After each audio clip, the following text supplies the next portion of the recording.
mengambil kebijakan, tetapi masyarakat, anak mudanya kita harus siap dengan adaptasi tadi. Contoh, kemarin waktu liburan, mudik, ingat, angka mudik itu naik 32% kalau tidak salah.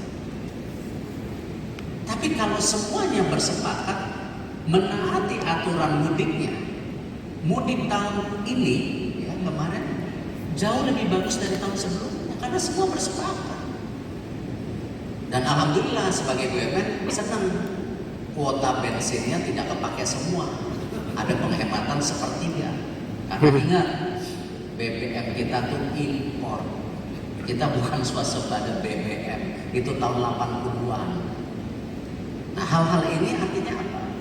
Harus ada tadi kesepakatan dua arah antara pengambil kebijakan dan tentu masyarakat atau sama generasi muda kita harus bersepakat. Baru akan jadi snowball.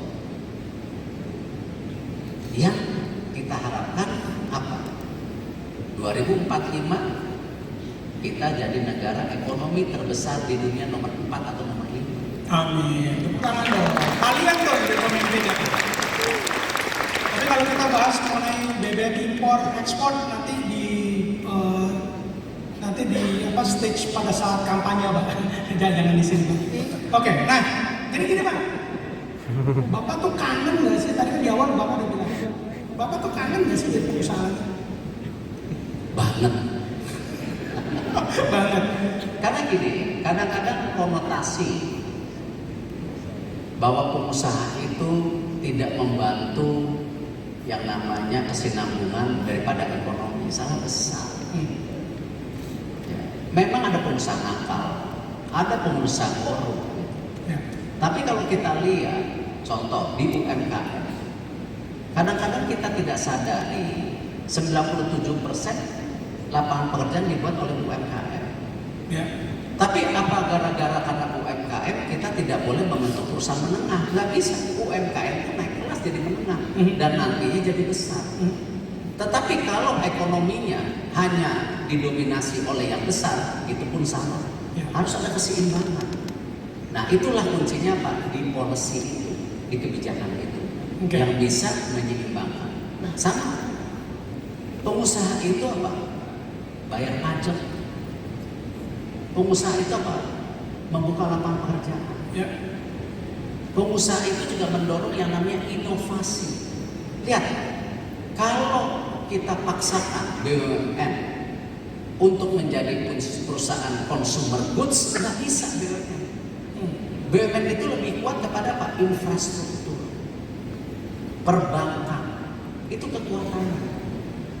Nah karena itu apa? Kerjasama antara BUMN dan private sector itu harus kolaborasi harus jalan ya. Dan saya sudah bicara di banyak media, saya selalu siap di dalam pemerintah dan saya selalu siap di luar pemerintah kembali sebagai pengusaha. Itu opsi. Oke. Ini kita akan masuk tanya jawab. Silahkan yang mau bertanya udah langsung langsung antri di mikrofon yang udah tersedia. Jadi antri di situ. Saya mau kasih beberapa pertanyaan terakhir deh. Gini, Pak Erik. Bapak tuh kalau saya dengar dari teman-teman atau dari banyak orang lah, Bapak tuh dibilang tergolong sukses rapi-rapihin dan bikin Kementerian BUMN menjadi lebih baik. Ya, saya nggak ngomong dengan timnya Bapak di kementerian, tapi dengan BUMN dan teman-teman lah. Gitu. Bapak bagus di situ. Terus kemudian sekarang Bapak terpilih menjadi ketua PSSI. Ini juga saya bingung. Katanya kami akan jadi pengusaha, sekarang malah nambahin beban jadi ketua PSSI. Yang amanahnya juga gede banget, gitu kan? Nah, Bapak kalau kita prediksi PSSI juga bakal sukses. Jadi Bapak sukses jadi kementerian BUMN, juga let's say 90%, 99% sukses jadi ketua PSSI. Gitu. Nggak mikirin satu Indonesia aja sekalian Pak. Waduh. Suksesan saya di BUMN dan PSSI itu karena kembali kita punya tim yang kuat. Oke. Tetapi tadi pasti ada kekurangan. Di BUMN pun kita masih banyak pekerjaan, contoh seperti karya yang kita harus terus perbaiki dan perlu waktu 2-3 tahun. Tetapi ya sudah ada yang sukses juga. Contoh misalnya, ini pertama kali dividen BUMN kepada pemerintah itu mencapai sampai 80,2 triliun. Luar biasa. Ini pertama kali. Ya. Dan seperti apa program-programnya? Kemarin pemerintah menerapkan masyarakat yang tidak mampu diberikan beras 10 kilo. Bukan BUMN, tapi itu kebijakan pemerintah. Lewat Badan Pangan Nasional, tetapi didistribusikan lewat Bulog. Nah itu jadi apa? Cycle. Pemerintah ada pemasukan, ada program. Nah, sama. Kalau kita bilang di PSSI pun masih banyak PR dan berat. Ini isu wasit aja masih tinggi. Oke, kita SEA Games. Oke, Argentina. Oke, kemarin dalam sejarah putri kita U19 masuk semifinal. Kita mau cari pelatih dari Jepang, kita mau perbaiki, tapi itu banyak. Ya. Artinya apa? Masih ada PR. Jadi selalu kalau kita ditanya, Pak Erik kenapa nggak gini-gini?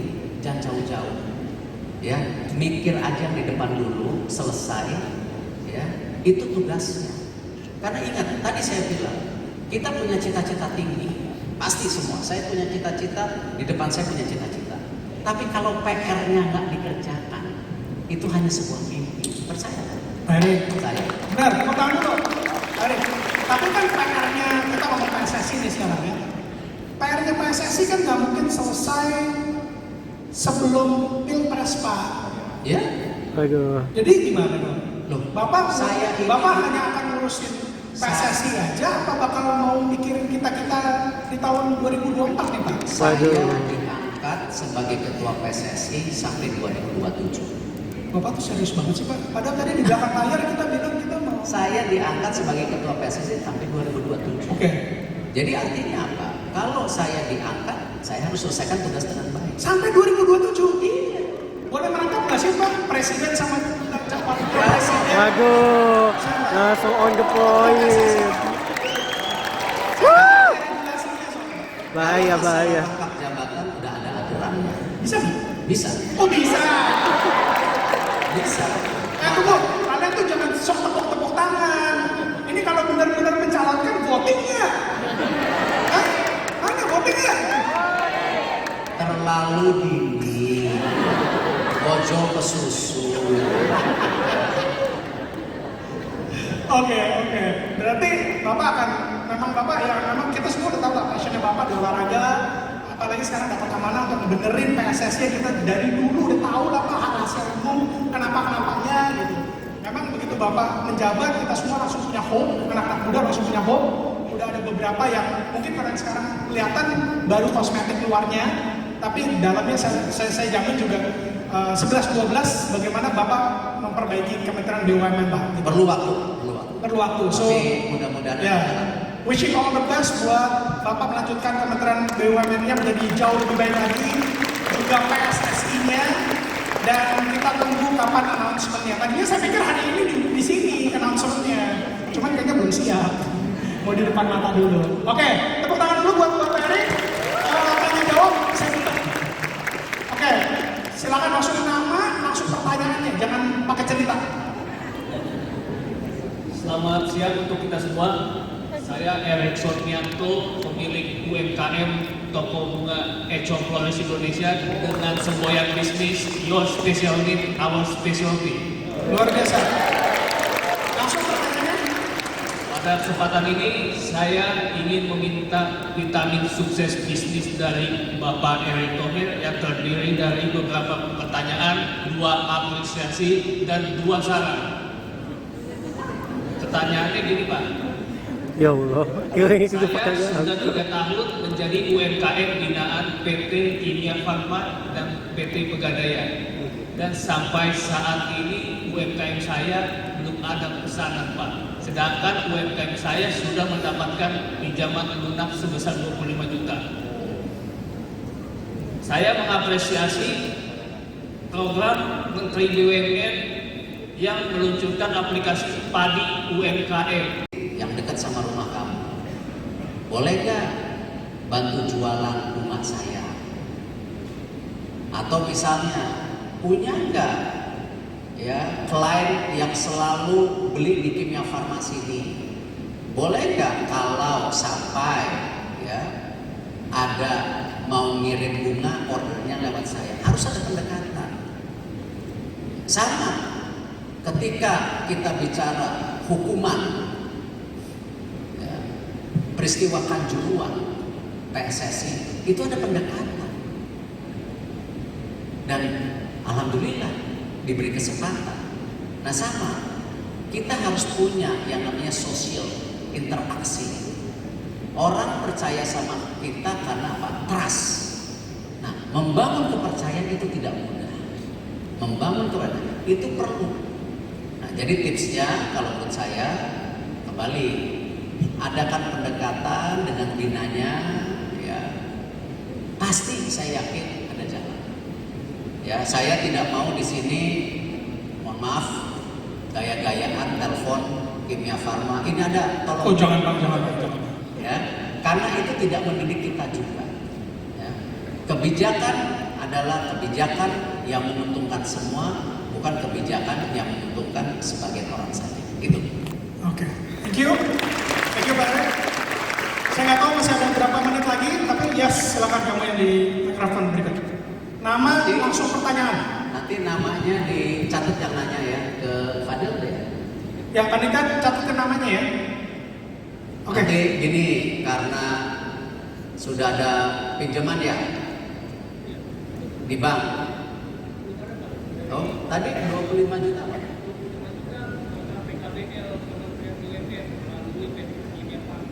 Oh, PKPL. Berarti bukan pinjaman, itu bantuan dana langsung. Oh, alhamdulillah, nggak usah dibalikin. Nggak usah balikin. Anak bener loh. Oke, lanjut. Ya, silakan langsung. Nama, langsung pertanyaan ya. Singkat. Baik, terima kasih. Izin Pak Erik, saya Randy dari Jakarta. Sebelumnya, sebelum pertanyaan, saya ingin mengucapkan terima kasih kepada Yang Monto karena saya berubah hidup saya. Karena di tahun 2018, saya kebetulan juga ikut Yang Monto dan kebetulan dipanggil Pak Presiden ke depan.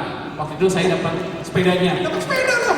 Saya masih Pak untuk itu Pak Balai Kartini di tanggal 25 Agustus 2018 dengan tema terus menginspirasi. Itu benar-benar menginspirasi saya untuk berubah. Berarti tahun ini dia udah nggak boleh dikasih mobil Pak.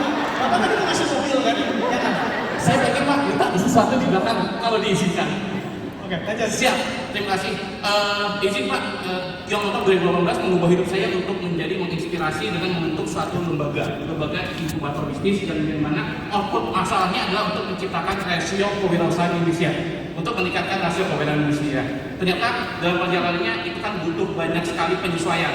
Ada 3 kata kunci dalam mengembangkan suatu lembaga atau bisnis: agile, pivot, dan sustainable. 3 hal itu menjadi kunci saat ini. Nah, minta tips and trick Pak Erick Thohir dalam 3 kata kunci ini: agile, pivot, dan sustainability. Dan terakhir, izin Pak, kalau diperhatikan, kalau 5 tahun lalu saya minta sepeda ke Pak Presiden, tahun ini mungkin izin ada akses permodalan untuk mengembangkan lembaga inkubator bisnis. Tadi tujuannya adalah untuk meningkatkan rasio kewirausahaan di Indonesia. Terima kasih. Assalamualaikum warahmatullahi wabarakatuh. Waalaikumsalam. Saya jawab yang sustainability aja, sustain. Ya, gini. Karena kalau jawab 1, 2, 3 baru selesai jam 12. Saya punya prinsip ketika membangun atau mengambil sebuah kebijakan itu harus yang sustain. Contoh, banyak dari tim BUMN ketika saya bicara lapangan pekerjaan, mereka melaporkan, oh angkanya sekian Pak, ini seperti ini Pak. Lalu saya bilang, oke, mana breakdown? Oh lihat Pak, kita membangun smelter di Surabaya, Freeport, itu 70.000 pekerjaan. Terus saya bilang, kan kalau proyeknya selesai, mereka kembali nggak tahu kerja di mana. Nah itu saya bilang tidak masuk dalam program yang namanya sustainability, pembukaan lapangan pekerjaan versi saya. Yang saya masukkan contoh apa? Contoh, ya BRI punya program yang namanya BRILING ATM tuh. Kalau mesin ATM kan keren. Tetapi kalau di desa-desa, di tempat kecil, orang masih menggunakan cash. Nah, mereka datang ke warung itu bawa cashnya, nanti sama si agen BRILING itu diproses dan bisa langsung transfer ke misalnya istrinya yang kebetulan ada di desa. Nah, itu saya bilang itu yang namanya lapangan pekerjaan secara sustainability. Itu dimulai dari 200.000, sekarang jumlahnya 600.000. Sama program PNM Mekar, pinjaman ibu-ibu di desa-desa 2 juta sampai 4 juta. Itu jumlahnya hari ini 15,7 juta. Nah, itulah lapangan pekerjaan. Artinya apa? Kalau kita bicara yang namanya di dunia usaha kita, yang namanya perubahan di sektor-sektor industri manapun sekarang berubah.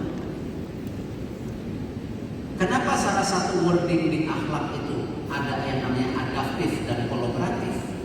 Tidak lain, kita harus berani beradaptasi dengan perubahan. Sama, BUMN bisa sustain. Salah satunya kita merubah bisnis model kita dengan perubahan yang terjadi pada zaman ini. Contoh, PT Pos. PT Pos itu sekarang aset-asetnya yang dulu kalau kantor pos sebesar ini, sekarang kantor pos sebesar ini. Ngapain? Kita punya aset sebesar itu tidak maksimal, mesti bayar listrik, merawat dan lain-lain, banyak tikusnya lagi. Nah, kita inovasi. Pos bloknya menjadi PT Posnya itu menjadi digital logistik, ya, supaya membackup tadi logistik untuk siapapun yang ada di Indonesia. Karena tidak seperti zaman dulu lagi, tetapi aset-asetnya apa? Kita beri untuk ruang publik. Contoh, pos blok yang di Pasar Baru sudah jadi. Silakan lihat. Keren, di mana UMKM diberikan kesempatan berjualan, tetapi ada target sales. Karena dia nggak sewa. Nah, itu juga bisa tempat jualan kalau mau. Kita dorong lagi sekarang pos blok di Sumut sudah jadi. Contoh juga sama aset kita, Sarinah. Coba Sarinah dulu umum, tetapi begitu kita bilang enggak, kita fight buat brand lokal. Mungkin brand aslinya 10%, 90%. Ternyata terbukti Sarinah happening. Kemarin dapat award daripada arsitektur internasional. Kita buka publik. Nah, artinya apa? Sustainability itu penting. Jadi kalau tadi disampaikan, kita membuat sebuah forum keorganisasi. Saya saran fokus ya, di bidang apa yang kita mau develop. Karena kalau kita semua mau dilakukan tidak akan berhasil. Tadi misalnya forum atau grup yang dibentuk, fokus saja ke apa? Apakah di bidang pangan? Apakah di bidang ekonomi kreatif? Jangan palu gada. Ingat, ada 4 pertumbuhan ekonomi Indonesia untuk sampai 2045 itu ada 4 fondasi yang sangat kuat. 1, sekarang sudah terjadi yang namanya hilirisasi sumber daya alam. Terbukti trade kita surplus, tapi masalahnya ini pemain besar, perusahaan besar, bukan UMKM. Ada 3 industri yang bisa berkolaborasi dengan UMKM. 1, yang namanya industrialisasi pangan. Ya, apakah kopi, apakah teh, apakah apa, sapi aja kita kurang impor. Nah, di sinilah peran kita berkontribusi memperbaiki supply chain kita. Nah, itu bisa masuk asal keringetan, nggak dingin kayak begini, keringetan, mataharinya juga panas, tapi duitnya banyak. Ada juga yang sini mau Pak Yose jadi pembicara, karena kita sudah berhasil menggabungkan IndiHome dengan Telkomsel sekarang yang kita sedang dorong lagi Desember ini menjadi agregator yang platform untuk konten lokal. Ini yang kita dorong. Kenapa ekonomi digital kita itu akan 40% terbesar di Asia Tenggara? Kembali, tapi kalau misalnya jadi market, salahnya siapa? Salahnya kita. Kalau gamenya semuanya asing. Yang nomor 4 adalah yang namanya industri kreatif. Itu juga bisa UMKM. Nah, jadi saya saran ya, yang namanya membangun sesuatu itu harus ada fokus. Nah, di bidang apa? Kalau saya di 3 pertumbuhan baru Indonesia selain hilirisasi, ini kesempatan buat generasi muda untuk benar-benar bisa mengambil kesempatan secara konsisten. Itu. Tepuk tangan. Bapak motivator Menteri BUMN Erick Thohir. Pak, thank you so much Pak atas waktunya. Thank you so much. Nanti kalau yang mau nanya daftar aja ya ke Bung Billy itu tuh kan pada mau nanya. Boleh. Nanti kita jawab pakai email ya. Oke, siap. Coba email luar biasa. Ini jumlah peserta berapa? Ini jumlah peserta berapa?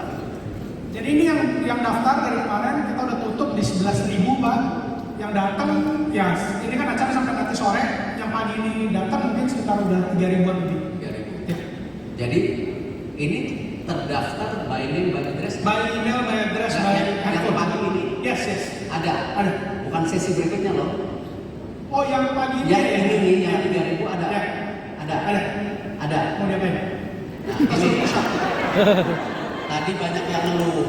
Saya tahu lah. Oh, cuma 2 yang dikasih tiket U17. Aku juga.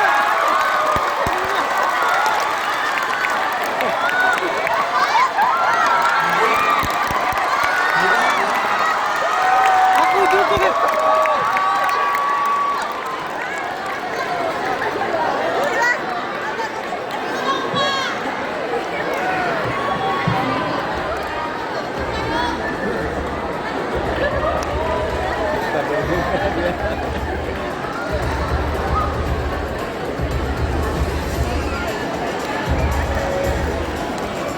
Ayo, suaranya mana suaranya?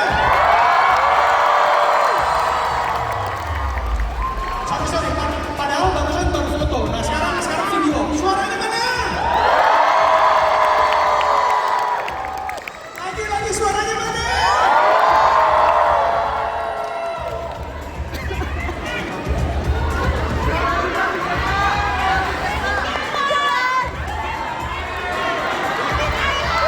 Kasih kamera.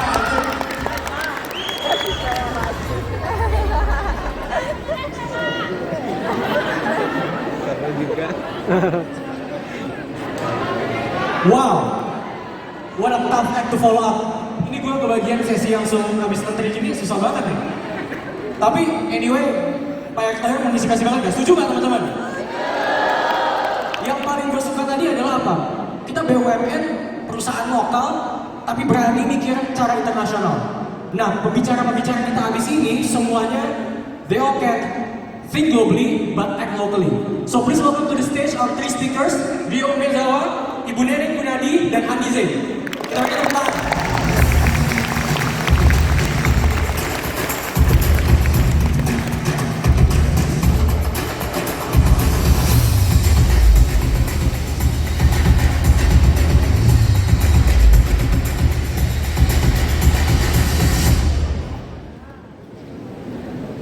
Itu siapa?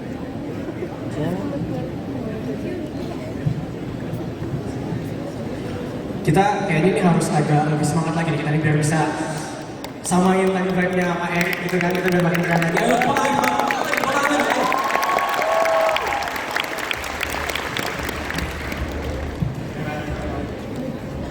Oke, kita langsung aja mulai nih. Tadi kita ngomongin soal think globally but act locally. Ini Habis itu kita bagi-bagi tiket Coldplay. Boleh banget. ya, aduh, ini mau tiket Coldplay atau mau tiket Taylor Swift? Nah, Coldplay aja. Kalau sih udah bisa kapan-kapan. Banyak banget Swifties di sini ya kelihatannya. Oke. Nah, tema kali ini kan kita ngomongin soal think globally but act locally. Bu Neneng, ibu ini kan lulusan kampus lokal, S1-nya dari Universitas Parahyangan ya. Ada yang anak Bandung di sini, ada yang anak Unpar di sini. Nah, ini para alumni juga nih. Bu, penasaran Bu, how is your journey? Kenapa bisa dari lulusan kampus lokal akhirnya you become the number one person in two global companies, which is Accenture dan akhirnya Grab. Boleh cerita dikit Bu, pengalamannya gimana? Kok bisa tuh? Asik.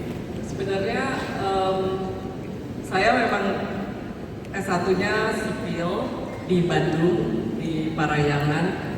Setelah itu saya ngambil master di US, tapi saya memang nggak mau kerja di sana. Saya langsung pulang karena cinta Indonesia. Dan kebetulan waktu pulang saya langsung join consulting company. To be honest dulu nggak tahu Anderson Consulting apa, coba-coba aja. Dan ternyata oke.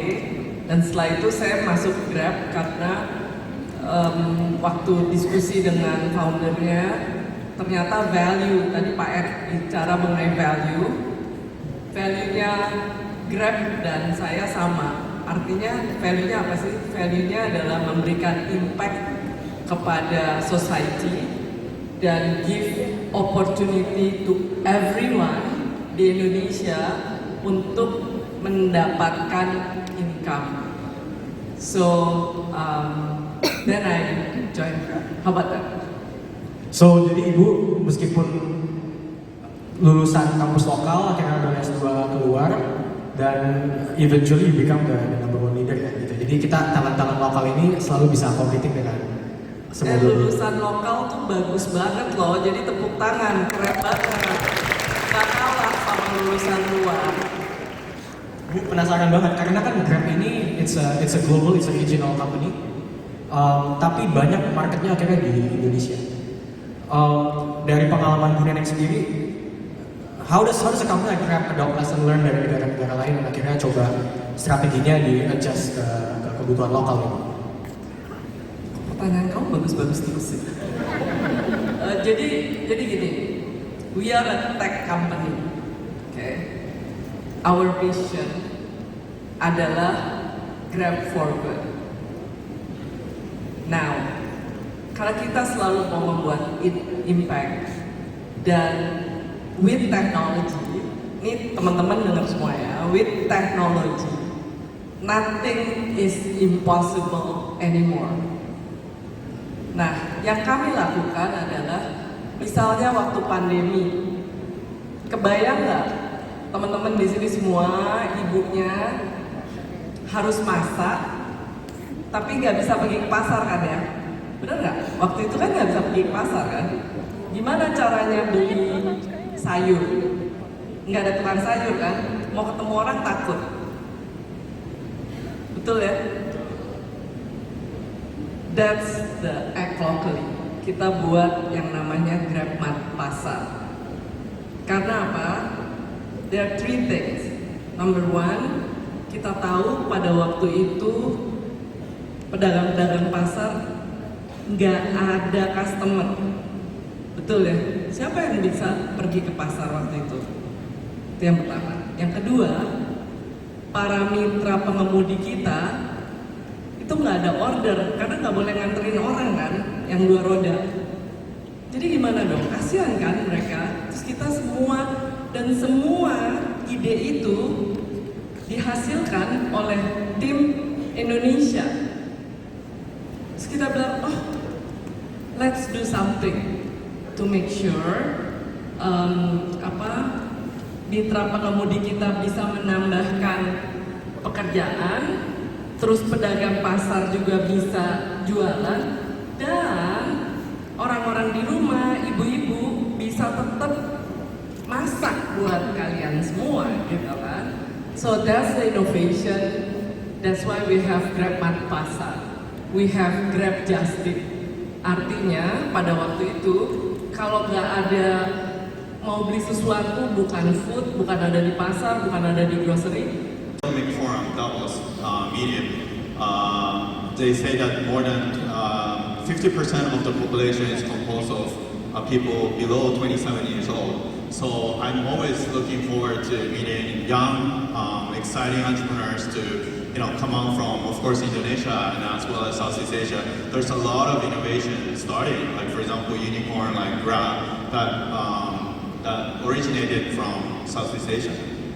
Maybe after this kita bakalan ada sesi tanya jawab juga. Jadi sekali lagi teman-teman kalau yang udah punya pertanyaan bisa langsung mulai ngantri karena abis ini kita akan buka dengan sesi tanya jawab. Bu Neneng, tadi Ibu mention tentang UMKM jadi salah satu fokus utamanya Grab. Kenapa Bu? Kenapa UMKM sih? Padahal kan bisanya ngebantuin bisnis-bisnis yang lebih besar kan lebih enak Bu. Lebih banyak ya segala macam. Kenapa gak UMKM Bu? Seperti yang tadi udah saya katakan ya, Grab itu misinya Grab for good. So we always want to create an impact, right? Dan saya percaya bahwa Indonesia akan naik kelas dengan teknologi dan dengan banyaknya UMKM. Hence UMKM kita harus naik kelas, benar nggak? Dan guess what? UMKM kita itu keren banget loh. Jadi yang ada di Grab itu sudah jutaan UMKM dan semuanya kalau di Grab kan terkonek dengan digital, betul ya? Siapa di sini yang punya Grab? Siapa yang nggak punya? Download di sini. Download dong. Download di sini. Jadi memang begitu gitu. Apalagi waktu pandemi itu banyak sekali teman-teman kita yang nggak punya pekerjaan karena di layoff. Nah, mereka akhirnya bekerja dari rumah. Kemudian mereka jadi punya pendapatan dan akhirnya ekonomi di daerah maupun di kota besar itu berjalan. Kebayang kalau pandemi, bisa kebayang nggak teman-teman semua? Pandemi terjadinya awal tahun 2000 aja, nggak usah jauh-jauh. Apa yang akan terjadi? Nggak ada teknologi kayak kita. Can you imagine? Susah kali ya, karena tahun 2000 masih pada belum lahir atau masih kecil. Nggak ada teknologi kayak kita. Dan oleh sebab itu, kenapa Grab fokus kepada UMKM, bukan kepada yang gede-gede tadi, gitu ya. Karena we believe dengan UMKM maju, dengan digital, semua digital di Indonesia akan menjadi, tadi Pak Erik bilang nomor berapa? Nomor 4 atau nomor 5 di dunia. Tepuk tangan dong. Oke, teman-teman ada yang udah punya pertanyaan? Oke, yang di tengah. Ya, sebutin aja namanya dan pertanyaannya apa ya? Assalamualaikum warahmatullahi wabarakatuh. Perkenalkan, nama saya Angga Desti dari Bogor. Izin bertanya ke Ibu Neneng ya, Ibu Neneng terlebih dahulu. Ini luar biasa ya, kita mendapatkan ilmu yang luar biasa terkait dengan kebermanfaatan gitu ya. Tadi oleh Grab di masa pandemi bisa menciptakan sebuah ide yang brilian gitu. Dan kita tahu bahwa Grab ini kan perusahaan dari luar ya, bukan dari Indonesia. Tapi yang kita dapatkan informasi ternyata brainstorming idenya itu dari teman-teman dari Indonesia. Itu luar biasa. Boleh kita beri tepuk tangan teman-teman semua. Yang ingin saya tanyakan adalah bagaimana proses brainstorming ide yang dilakukan oleh tim dari Indonesia untuk bisa memberikan keuntungan kepada semua pihak. Sebagai contoh tadi terkait dengan ide di masa pandemi bisa adanya Grab Mart Pasar kayak gitu, terus ada Grab Plastik itu untuk Bu Neneng. Terus kemudian untuk Pak Andi ya terkait dengan investor, saya pengen tahu Pak bagaimana proses investor dari perusahaan Bapak menginvestor sebuah perusahaan dari mulai pendanaan hingga pendampingannya. Prosesnya itu seperti apa? Itu mungkin, terima kasih. Okay, so there are two questions. One is for Ibu Neneng. I think the second one can be answered by both Ryosan and Andy. So the question is, what kind of support and what is the decision process for investment and what kind of support can investors provide to startups? Okay, mungkin dari Ibu Neneng dulu. Jadi buat teman-teman, semua karyawan Grab Indonesia adalah orang Indonesia dan muda-muda semua. Semua sebagian besar Gen Z dan milenial. Nah, itu yang pertama. Yang kedua adalah semua karyawan Grab, employee dari Grab itu mempunyai value yang sama. Value-nya adalah Grab for good, we want to create an impact. Jadi, pandemi kan nggak pernah di-plan ya, kaget kan? Begitu itu terjadi, kita semua kumpul dan langsung stres bukan mikirin kita, mikirin gimana caranya pengemudi kita bisa tetap mendapat income. Karena kita kebayang kalau itu nggak terjadi, apa jadinya Indonesia? Jadi dimulai dari brainstorm seperti itu. Dan biasanya, coba deh teman-teman semua, kalau pas udah kepepet, itu ide semua jalan, ide semua jadi. Dan karena kita mempunyai value yang sama, they are all working in Grab because of a purpose. We have the same purpose. Itu langsung jadi sih. Dan to be honest, anak-anak muda Indonesia itu seperti kalian, itu keren-keren banget dan inovatif banget. Jadi seperti itu.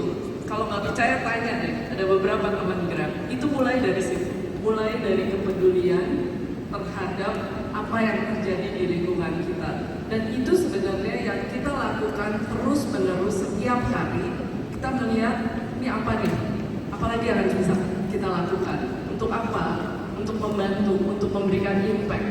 Sampai kita juga punya yang namanya Grab Access. Grab Access itu adalah kita membuka kesempatan kepada semua orang tanpa kecuali, termasuk people with disability and single mom. Karena sering mereka terlupakan. Jadi di Grab itu kita ada yang tunarungu yang jadi driver, single mom banyak, kemudian yang disability yang lain, itu kita buka untuk kita educate juga bareng-bareng dan kita juga educate customer.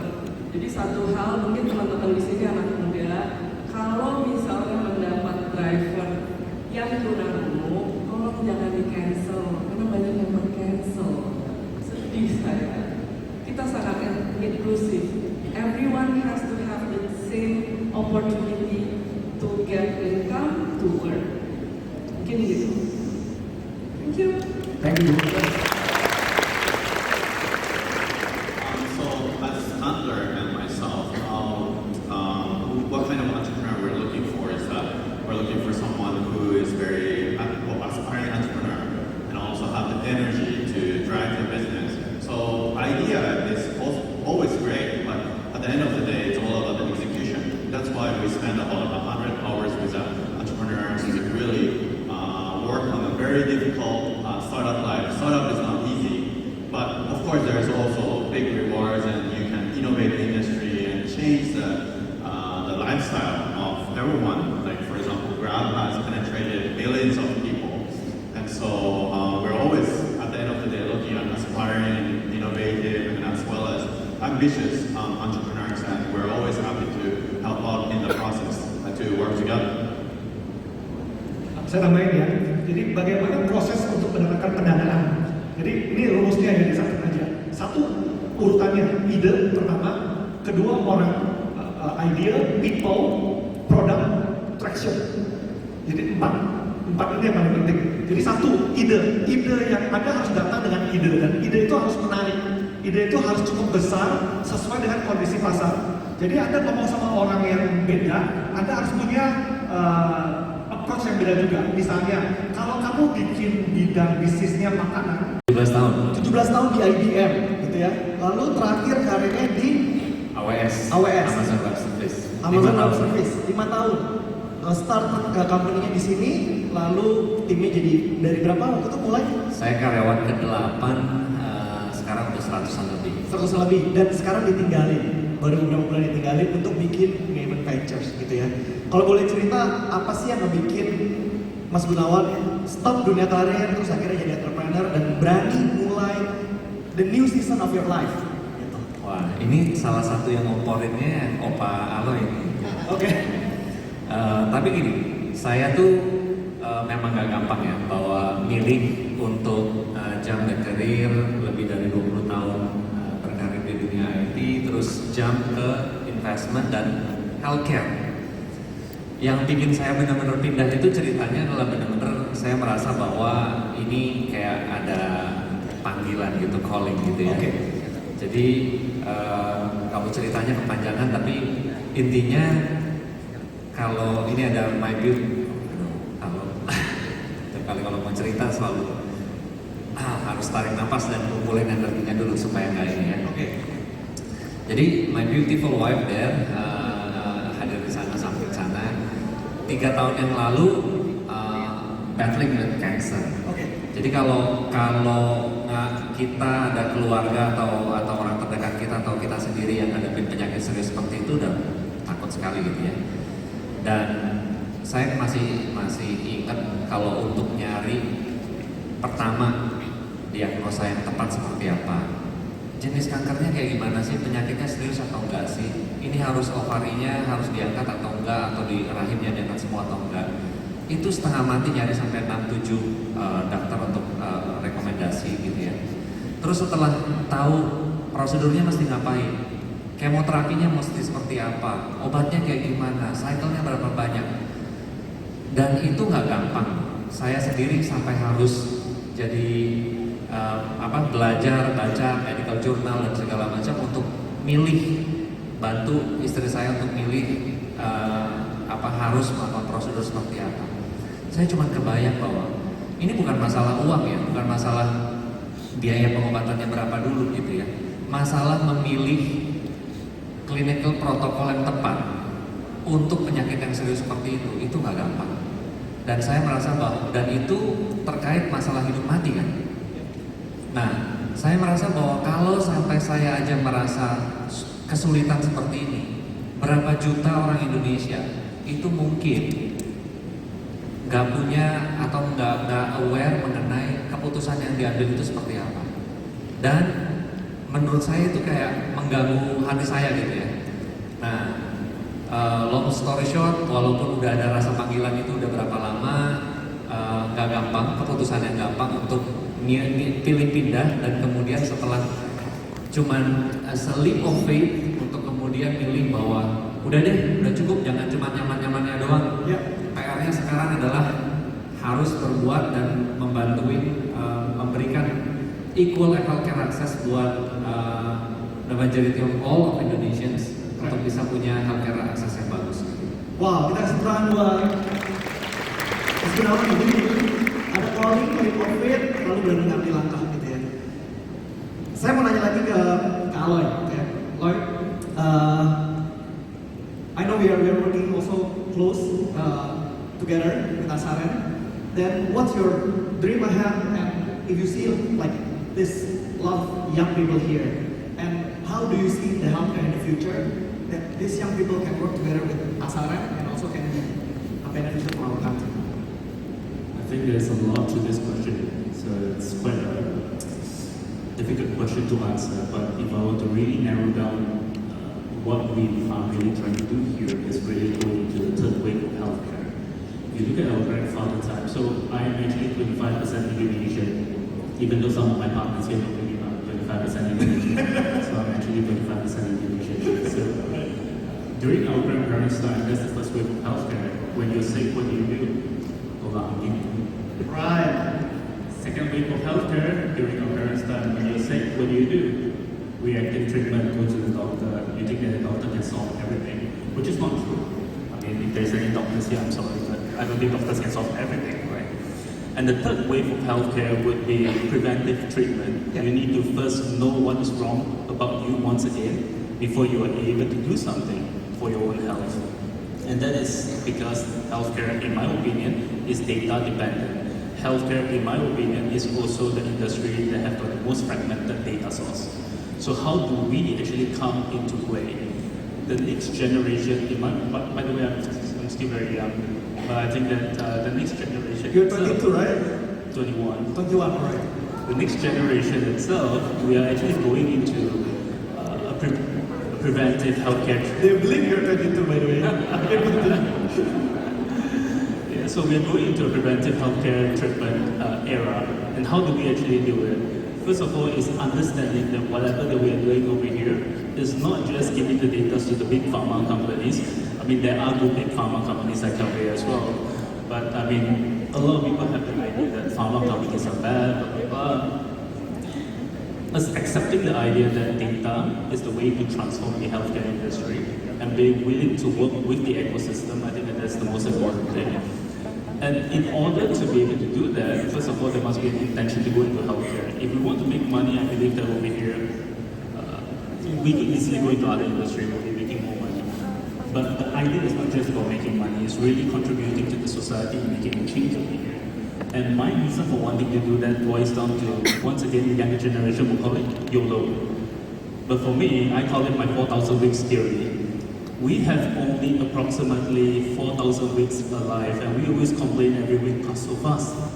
Now, if you only have 4,000 weeks alive, and if you already reached 40 years old, pointing at you've already reached 2,000 weeks. What happens over here? Now, what do you want to do with the remaining 2,000 weeks? You want to make the best out of your life. So choose the industry that you want to go in, and for the industry that I think the three of us have chosen, healthcare, that's where we want to actually pursue. And that is, I think, the most important thing. Once you have decided that this is the industry you want to go in, and we are able to then consider how to work together. Cool, thanks. So, secara singkat bilang bahwa teman-teman di sini semua udah mesti mulai sadar kesehatan dan masuk ke industri kesehatan. Gitu. Nah, sekarang kita buka pertanyaan. Ada yang mau nanya? Langsung berdiri, boleh langsung ke mic terdekat. Halo, selamat siang. Silakan. Saya Indra. Saya nggak kelihatan nih, boleh angkat tangannya di mana sih? Oh, di situ. Oke. Mau nanya nama? Nama Indra dari Indonesia. Pertanyaannya buat Kak Alo ya, Kak Prolo. As we know, the healthcare industry is full of drastic regulation. How to the ASAREN adaptation for the regulation and transform our society? Because healthcare is big about the advantage is maybe if our regulation is not cheap, right? Thank you. Alright, the any regulations? Sorry, boleh diulang tadi? The healthcare industry have restrictions, regulations, and how ASAREN to adaptation. Okay. Thank you. How ASAREN can adapt to the strict regulations on Indonesia's healthcare? I think the answer to that is don't fight the system, be part of the system by willing to then collaborate. Make sure that the platform that you are in is a collaborative platform. Yeah. So the platform that we are in will not only collaborate with startups, not only the government, but also big companies like Calvary. If you can create a collaborative platform, you create what we call a gatekeeping community. This gatekeeping community will then be able to decentralize the control of, for example, regulations and data. And if you are able to do that, I think that that's the first step to success in order to overcome the old system of healthcare. Cool. Thank you so much for all the speakers. Teman-teman, sebelum kita selesai ada satu hadiah udah ditaruh di bawah bangku teman-teman semua. Boleh dilihat di bawah bangkunya ada amplop. Kalau ada amplop itu adalah tes DNA gratis dari ASAREN. Coba dilihat ada amplop warna putih. Wah, nggak ada. Saya yang naruh, saya tahu di mana tapi kita nggak tahu dulu. Ada di tengah-tengah di depan, ada amplop. Allah, capek. Coba diperhatiin baik-baik di kursi baris kedua atau baris ketiga, monggo. Oh, Langsung berdiri, maju ke depan. Kita kasih tepuk tangan, boleh berdiri maju ke depan. Dan saya bisa memberikan dampak dan impact. Dan saya pikir saya udah diberikan jalan nih sama Tuhan bahwa ini nih cara saya, bahwa saya juga bisa membawa aura kepemimpinan perempuan untuk bisa memberikan dampak kepada semua masyarakat di dalam komunitas bisnis ini. Gitu. Jadi ini yang mungkin menjadi satu mungkin impian saya juga, bahwa kita tidak perlu membedakan antara kepemimpinan laki-laki dan perempuan. Semua yang mau pasti bisa. Wow, tepuk tangan dong. Semua yang mau pasti bisa. Yang perempuan-perempuan sudah, aduh, aura kekayaannya, hebatnya gitu ya. Dan dari 3 perempuan di depan sini semuanya punya breakthrough-nya masing-masing. Oke, nah saya mau lompat ke Bu Feti. Bu Feti, saya nggak lompat sih, saya dulu sih. Bu Feti juga punya cerita yang berbeda. Oke, kalau mungkin teman-teman barangkali pertama kali kenal Bu Feti adalah CEO-nya dari Sarina. Tahu ya Sarina ya? Ada yang nggak tahu? Tahu. Angkat tangan. Pintu ada di sebelah kiri. So Bu Feti, Sarina adalah, ini sambil info ya Bu ya, saya kemarin juga sambil belajar ya. Sarina itu adalah mall pertama yang diinisiasikan oleh Presiden Indonesia pertama, dan untuk pertama ya di mall di Indonesia yang isinya 100% UMKM Indonesia. Tepuk tangannya dong. Bebannya adalah Bu Feti, gimana Bu mimpin dengan sebegitu besarnya sejarahnya yang udah ada, terus mesti nge-running, atau mungkin nggak susah kali Bu ya, kan udah 30 tahun di MAP, retail terbesar, mungkin nggak susah atau gimana Bu ceritanya? Oke, thank you Uci. Selamat siang teman-teman semua. Siang. Perkenalkan saya Feti. Saya pun juga baru di Sarina ya, 3 tahun bergabung dengan Sarina dan langsung melakukan atau diminta Pak Erick Thohir untuk melakukan breakthrough untuk Sarina. Karena sejarahnya Sarina yang begitu sudah lama ya, umurnya sekarang 61 tahun Sarina, karena dibangun dari tahun 62 dengan visi misi yang dicanangkan oleh founding father ya, Bung Karno, untuk menjadi atau untuk mendukung ekonomi kerakyatan Indonesia pada saat itu, sekaligus juga stabilisator harga untuk produk-produk Indonesia. Jadi berbekal dengan visi tersebut, sekarang kita lanjutkan bahwa Indonesia juga punya tempat atau wadah untuk mendukung UMKM dan produk lokal. Nah, kali ini memang khusus Sarina Tamrin, terutama di department store-nya, itu produknya semuanya produk lokal, termasuk juga UMKM. Nah, susah atau tidak? Susahnya banget, pakai banget. Oh, susah pakai banget, saya kira gampang ya? Pakai banget ini dengan background retail di tempat lain sebelumnya, yaitu produknya produk asing, kemudian juga perusahaannya juga perusahaan swasta. Jadi benar-benar ini satu dunia baru ya, yang dimana kita harus memang agile dan adjust dengan kebutuhan yang ada. Jadi di sini bagaimana kita menyediakan wadah yang akhirnya bisa menjadi satu gerakan. Nah itu yang mau dibawa terus oleh Sarina, bahwa Sarina bukan sekedar department store, tapi adalah sebuah gerakan. Gerakan apa? Gerakan lokalitas, dan bagaimana kita punya program untuk produk-produk Indonesia bisa maju dan bisa terus berkembang, dan itu bisa ke global. Jadi sulitnya lebih kurang di situ. Wow, terima kasih Bu Feti, terima kasih. Jadi dengan sebegitu, jadi sebenarnya bukan yang gampang ya Bu ya, susah banget gitu. Gimana caranya kita sebagai seorang, dalam hal ini Bu Feti, pemimpin perempuan di institusi yang sejarahnya udah luar biasa panjang. Saya juga sempat baca di berita internal pun sebetulnya banyak dramanya, kalau saya boleh bilang ya, sama Bu Feti ya. Gimana Bu ngadepinnya di antara begitu banyak mungkin senior-senior yang udah lama kerja, karyawan-karyawan, penolakan itu buat perempuan mungkin susah ya, betul nggak? Ya laki-laki juga susah sih kalau ditolak, iya. Tapi kadang-kadang buat kita yang perempuan, how do you deal with it? Ya ini pengalaman yang sangat luar biasa ya. Jadi berapa tahun ya kerja di dunia kerja 30 tahun lebih. Ini pekerjaan yang paling sulit selama 30 tahun dan memang ini yang kita perlukan adalah kalau buat aku sih prinsipnya dimanapun kita berada kita punya can do attitude. Can do attitude artinya kita bisa melihat segala sesuatunya bisa dilakukan. Jadi defaultnya adalah ini bisa gitu ya. Jadi dengan begitu kita akhirnya adjust dan dengan walk the talk kemudian juga membuat sesuatu yang tidak ada menjadi konkret akhirnya itu juga bisa diterima dan akhirnya itu juga bisa disadari dan akhirnya semua juga ikut dalam satu kapal yang sama untuk melakukan transformasi secara bersama-sama. Thank you. Can do attitude and walk the talk. Jangan lupa. Nah, saya tahu dari tadi secara khusus mungkin yang laki-laki juga nunggu ini kapan, yang di ujung ditanyain. Bener gak? Iya. Adele. Gitu dong. Jadi malu. Jadi malu katanya. Hai Adele. Welcome to Yamato National Conference. Thank you buat waktunya. Breakthrough yang kalau saya mungkin lihat dari apa yang Adele coba build. Adele kamu bangun apa namanya? Rahasia gadis. Rahasia gadis. Kenapa harus rahasia gadis? Sebenarnya semua perempuan punya rahasia, betul?